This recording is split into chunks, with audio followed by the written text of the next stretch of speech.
నాయకులు సంబరాలు చేసుకున్నారు. జాతీయ రాజకీయాల్లో ఒక సాధారణ వ్యక్తి సంచలనంగా ఎదిగిన ఆమ్ ఆద్మీ పార్టీ ఇప్పుడు ఓటమిని చవిచూసింది.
అప్పుడే యూపీఏ ప్రభుత్వం అవినీతిపై పోరాటం చేసే అధికారంలోకి వచ్చారు కేజ్రీవాల్. అవినీతిని అంతం చేస్తామని చెప్పి 2 సార్లు తిరుగులేని విజయాన్ని అందుకున్న ఆప్ అధినేత మూడోసారి మాత్రం పెవిలియన్ చేర్చుకున్నారు.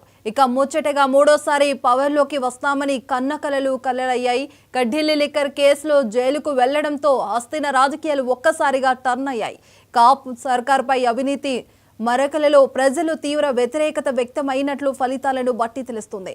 ఇక పేలవ ప్రదర్శనతో మంత్రులందరూ ఓడిపోయారు.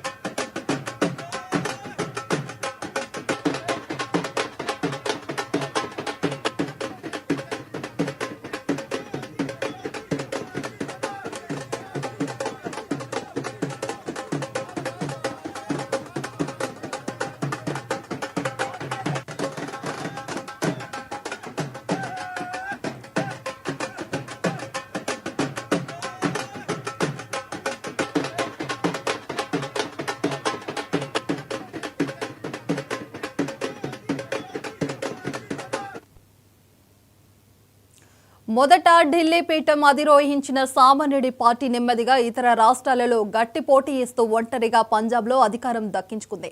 కాంగ్రెస్కి ప్రత్యామ్నాయంగా ఎదుర్కొంటున్నాం అని యథావతార్థ ప్రజలకు ఒక్క నమ్మకాన్ని కల్పించారు. కానీ నెమ్మదిగా ఆ పార్టీలోనూ రాజకీయ శూన్యత కొట్టించినట్లు కనిపించింది. లిక్కర్ స్కామ్ ఆ పార్టీని పూర్తిగా ఢిల్లీ ప్రజల నుండి దూరం చేసిందని చెప్పవచ్చు.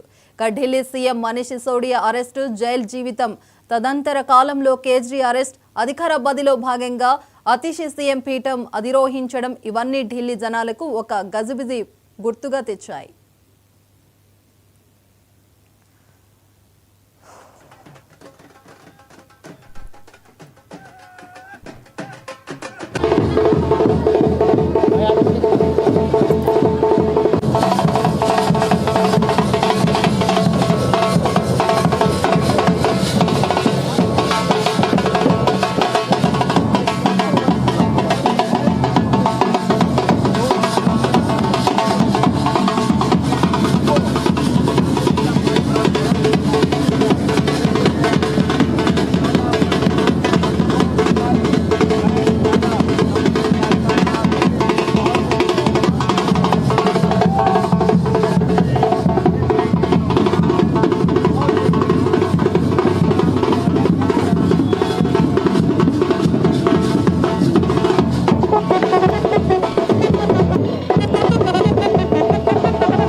మొన్నటి సార్వత్రిక ఎన్నికలో ఇండియా కూటమిగా కాంగ్రెస్ నాయకత్వంలో పనిచేసేందుకు ఇతర పక్షాల నాయకులు అంతగా ఇష్టపడలేదు.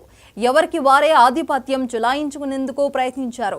నాయకత్వ బాధ్యతలకు గాలం వేస్తూ ఉన్నారనే కానీ అధికార బీజేపీకి కానీ మోడీ టీంకు ముఖతాడు వేయడానికి ముందుకు రాలేదు. ఇక కూటమిలోని నాయకత్వ లోపం కొట్టించినట్లు కనిపించింది. ఈ మేరకు వాటిని క్యాచ్ చేసుకున్నాడు కమలనాథ్లు. ఇక స్వల్ప మెజారిటీతో మూడోసారి కేంద్రంలో అధికారంలోకి వచ్చారు. తర్వాత జరిగిన పలు రాష్ట్రాల ఎన్నికలను బీజేపీ గ్రాండ్ విక్టరీ కొట్టింది.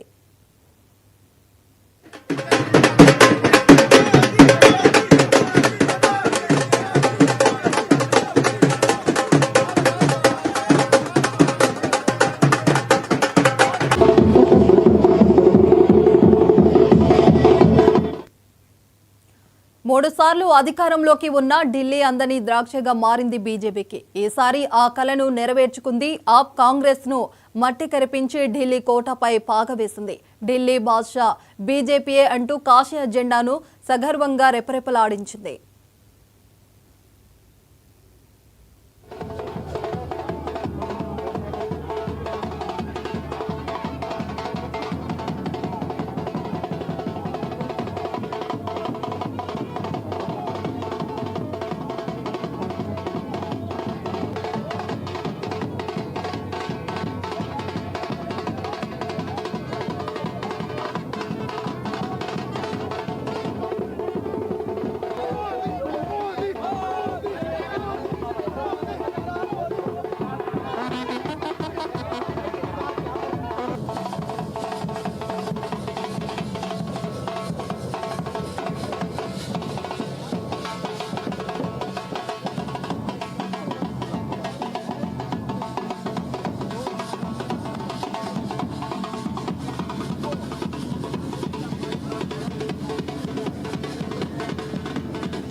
ఎవరు ఊహించని విధంగా ఆప్ అధినేత మాజీ సీఎం కేజ్రీవాల్ ఓడిపోయారు. అటు డిప్యూటీ సీఎం మనీష్ సిసోడియా, సత్యేంద్ర జైన్ కూడా పరాజయం పాలయ్యారు.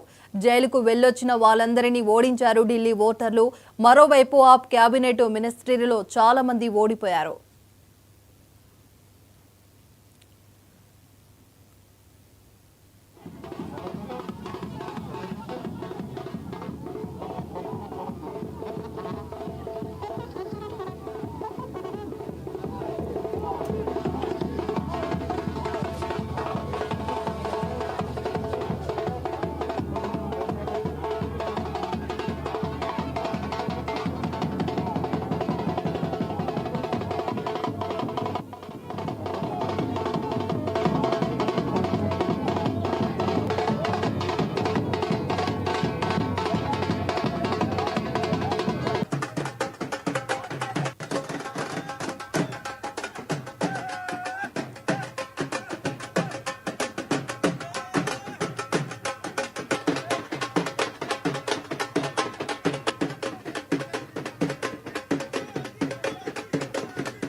ఢిల్లీ ఎన్నికలో ప్రజల నిర్ణయాన్ని శిరసావహిస్తామని అరవింద్ కేజ్రీవాల్ తెలిపారు. ఇక విజయం సాధించిన బీజేపీకి అభినందనలు తెలియజేశారు. ఎన్నో ఆశలతో కమలం పార్టీకి ప్రజలు గెలుపును అందించారని, వారి ఆశయాలను నిలబెట్టాలని కోరారు. గత 10 ఏళ్లలో ప్రజల కోసం ఎంతో పనిచేశామని, ఓడిపోయిన ప్రజల కోసం నిరంతరం పనిచేస్తూనే ఉంటామని స్పష్టం చేశారు. ఎన్నికలో పార్టీ గెలుపునకు పోరాడిన ఆప్ కార్యకర్తలకు ఆయన